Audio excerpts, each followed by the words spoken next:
Hey everyone, welcome back. Today we're taking a deep dive into the world of Canadian nonprofits. We're going to be looking at this guide, Okay. Starting a Canadian Nonprofit, a founder's practical guide. And Right. you know what's funny, actually, one of the first things that surprised me Okay.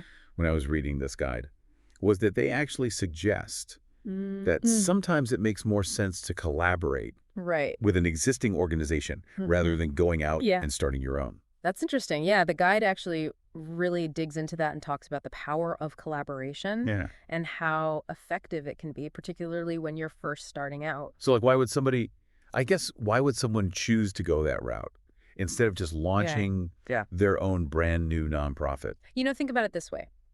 You're passionate about, let's just say, Mm. literacy in your community. Well, there might already be an organization that's doing some fantastic work Right. in that area. So by joining forces, you can combine resources, expertise, and reach a much wider audience, Yeah. creating a bigger impact together. That makes sense.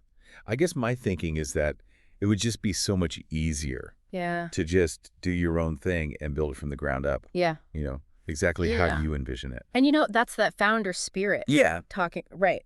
And the guide goes into this in detail, looking at that founder's role. Right. And this whole thing called founder syndrome. Okay, founder syndrome. That sounds a little bit ominous. Yeah. What is that? What's the deal with founder syndrome? Well, it's actually pretty common. Okay. Imagine you pour your heart and soul into building something from scratch. Mm. You're deeply connected to that mission, to that vision, every little detail. Right. But sometimes that intense attachment can actually make it difficult to kind of let go and allow that organization to grow. Yeah. And maybe go in directions that you hadn't even anticipated. So it's like you might miss opportunities to evolve and adapt because you're so focused on your initial vision. Exactly. And the guide shares this story about a founder who learned this the hard way. Okay. She was so determined to do everything herself. She was convinced that no one else could do it right. Right. And she ended up burning out and nearly jeopardized the entire organization. Can you tell me a little bit more about that? What happened? Well, she started this nonprofit providing support for families that were affected by a rare disease.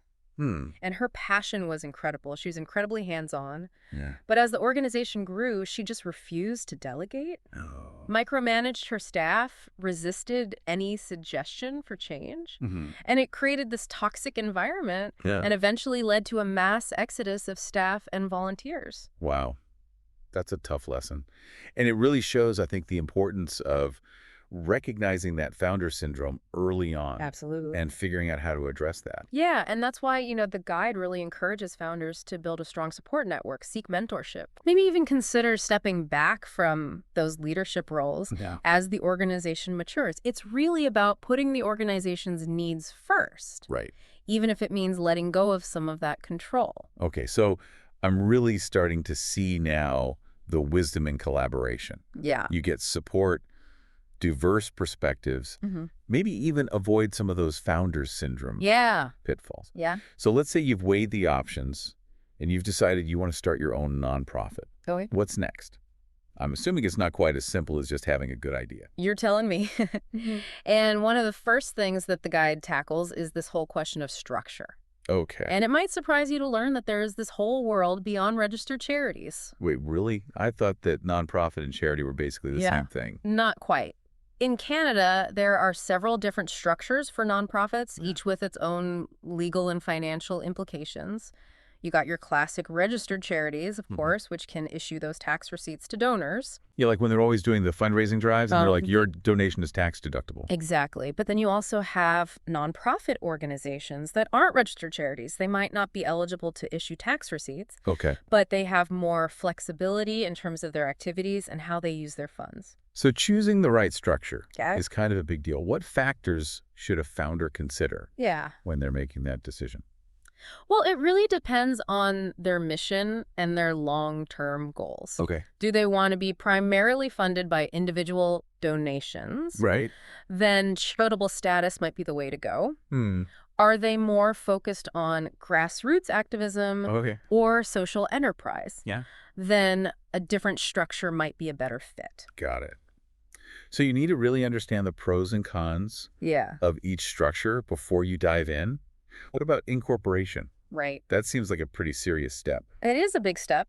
And the guide actually recommends exploring those partnerships and collaborations. Right. Before jumping into incorporation. Remember, working with an existing organization Yeah. might be a much more efficient way to achieve your goals, especially in those early stages. I can see that. Yeah, you could kind of hit the ground running that way. But let's say you've considered all that and you've decided, Okay. yes, I do want to incorporate my nonprofit. What are the advantages of going that route? Well, incorporation provides that legal framework for your organization, separating it from you personally. So it offers liability protection, Okay. which means that your personal assets are shielded Got it. from any debts or legal issues the organization might face. It's like a little bit of a safety net Right. to protect you from personal financial risks. Exactly. And it can be really helpful when it comes to fundraising. Yeah. A lot of funders, especially those larger foundations and government agencies, prefer to support incorporated organizations because it adds a layer of legitimacy and accountability. That makes a lot of sense. So if you're thinking long-term incorporation seems like a smart move, what are the different options for incorporating? Well, you can incorporate federally or provincially. So if your organization operates across Canada, Right. federal incorporation is the way to go. But if you're just focused on a single province, provincial incorporation might be a bit simpler and more cost-effective. All right. So let's say you've navigated that incorporation maze. Right. What are some of the other kind of essential things that founders need to think about? Well, the guide highlights 3 often overlooked but absolutely crucial elements. Okay. And that's bylaws, Okay. membership, and the board of directors. All right, let's break those down one by one. Okay. Bylaws. I have to admit that doesn't sound terribly exciting. Sure. What's the big deal with bylaws? Well, think of your bylaws as your organization's operating manual. Okay. It outlines the rules of the game, how decisions are made, who has authority, how conflicts are resolved. It essentially ensures that everyone's on the same page, and it prevents chaos down the line. So setting those clear expectations and boundaries right from the get-go. Exactly. And the guide emphasizes the importance of creating bylaws that are comprehensive but also flexible, Right. allowing your organization to adapt as it grows. So you're building a really solid foundation, but leaving some room Exactly. for those future changes. Okay, what about membership? Why is that important in a nonprofit context? Well, members are the lifeblood of a lot of nonprofits. Yeah. They provide that base of support. Okay. They can contribute their skills and expertise, and they also hold the organization accountable. So it's about more than just fundraising. Absolutely. It's about building a community around your mission. Absolutely. And the guide stresses the importance of clearly defining those membership roles, Okay. responsibilities, and benefits. It's about creating a structure that encourages active participation and ensures that everyone feels valued. Okay, so you've got the bylaws that are setting the ground rules. You've got the membership that's providing that base of support. What about the board of directors? What role do they play? The board. They're the guardians of the organization, responsible for its overall well-being. They make those strategic decisions. Okay. They oversee finances, ensure legal compliance, Wow. and hold the executive director accountable. It's a lot of responsibility. So they're kind of like the steering committee Exactly. guiding the organization's overall direction. Exactly. And the guide emphasizes the importance of having that diverse board Okay. with a range of skills and perspectives. Right, so you need people who are passionate about the mission, but who also bring other expertise, Okay. whether it's finance or law. Yep. So it's about finding that sweet spot between passion and practicality. And it's not just about recruiting the right people. It's also about providing them with the support and training they need to actually be effective. Absolutely.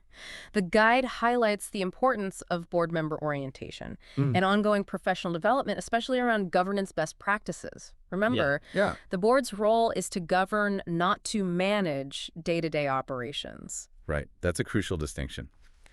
So we've covered a lot of ground already in this first part of our deep dive, We have. talking about collaboration, founder syndrome, organizational structure, the importance of bylaws, Right. membership, a strong board. What would you say is like the key takeaway you want our listener to walk away with from this part of the conversation? I think it's this. Starting a nonprofit is this multifaceted endeavor that requires careful consideration of so many different factors. It's not just about having a great idea.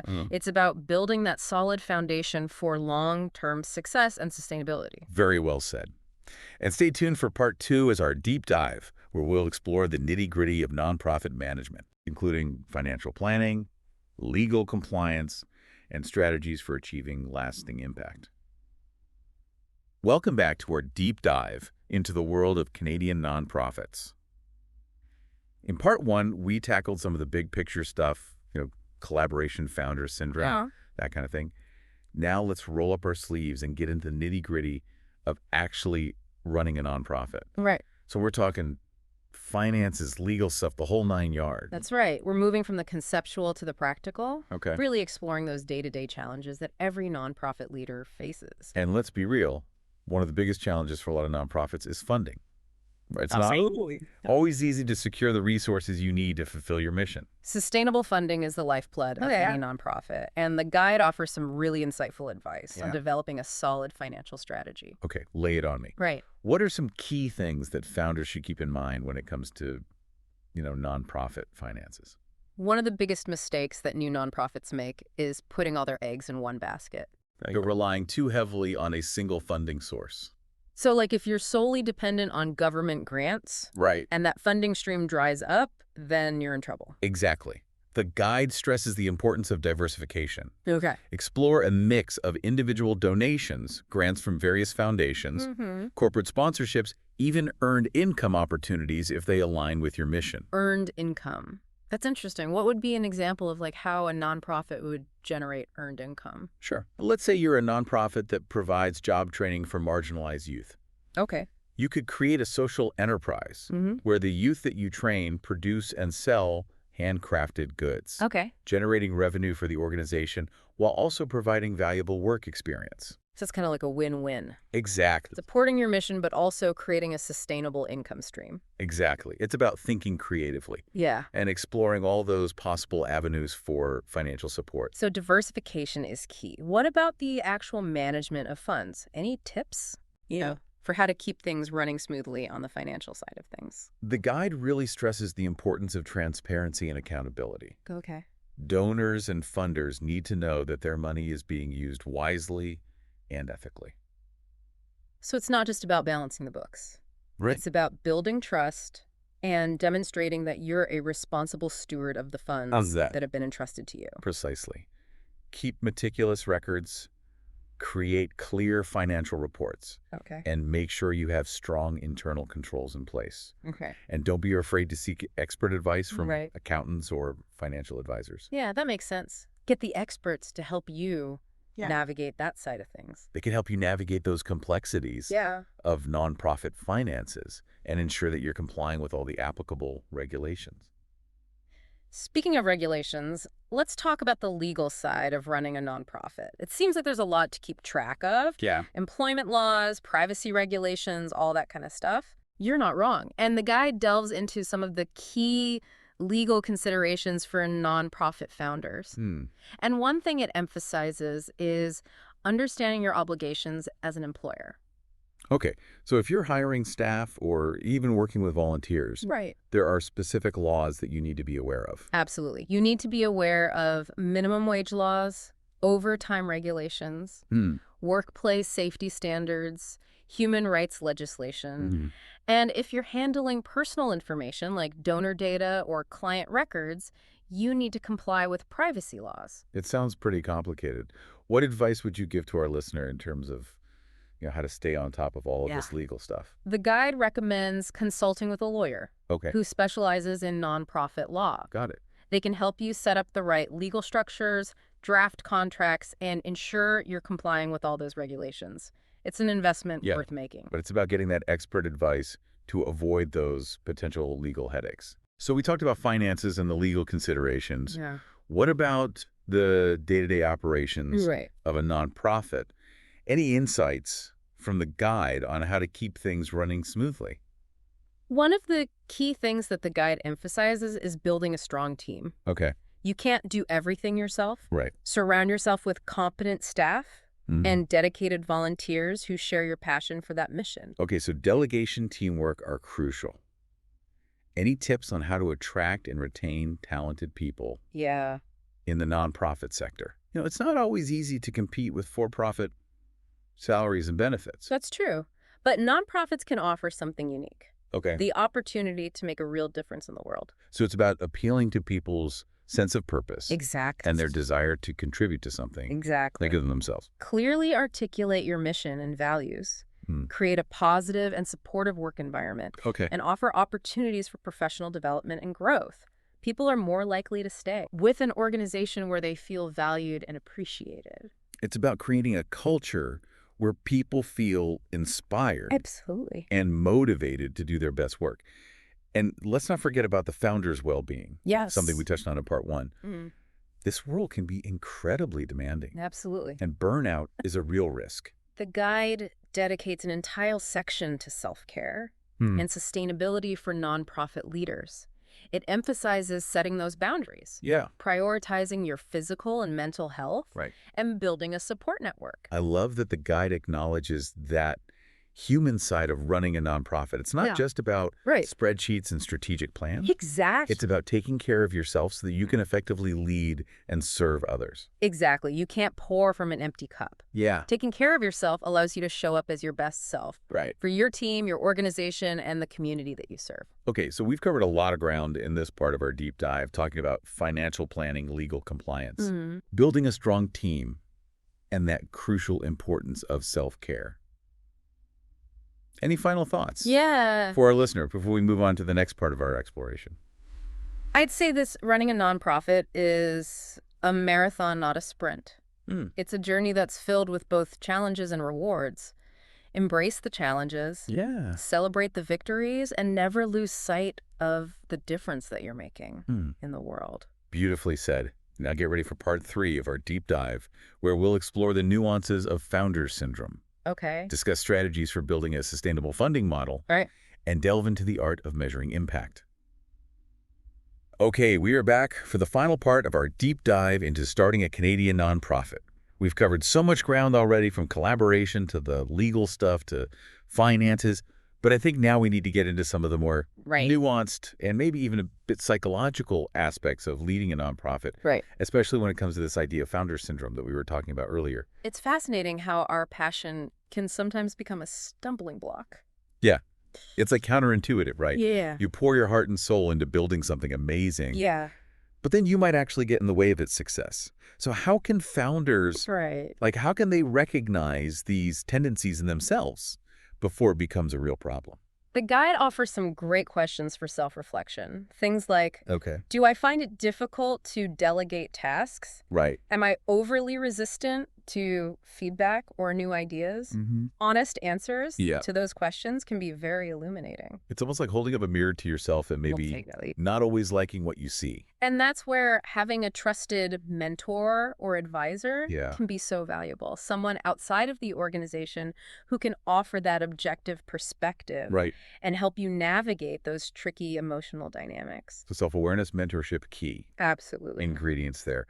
What about practical strategies for avoiding it? Like if you're a founder and you're really struggling with letting go of control, what can you do? Well, one technique that the guide suggests is focusing on building a strong and empowered board of directors.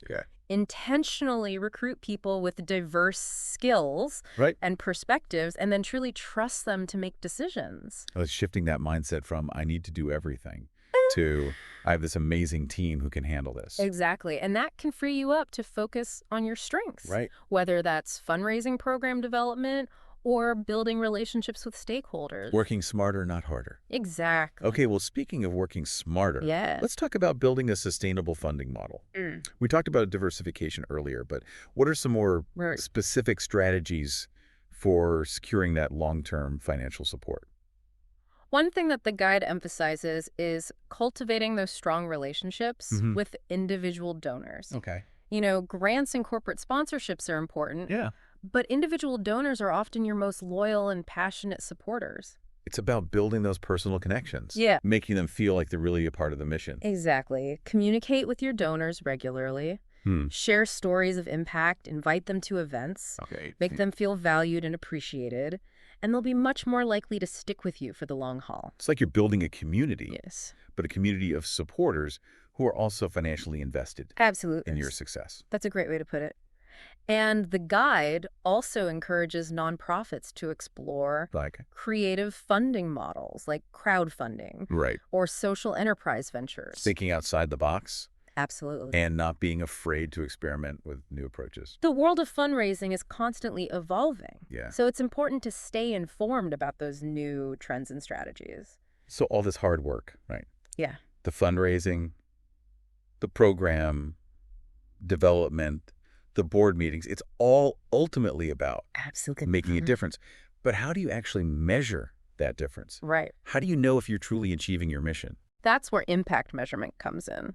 Okay. It's about going beyond just counting those outputs, Right. like how many people you served or how many events you hosted. It's about outcomes, not just activities. It's about the actual changes that are happening as a result of your work. Exactly. What difference are you making in people's lives? Are you improving their health, Right. their education, their economic opportunities? And how do you actually gather that information?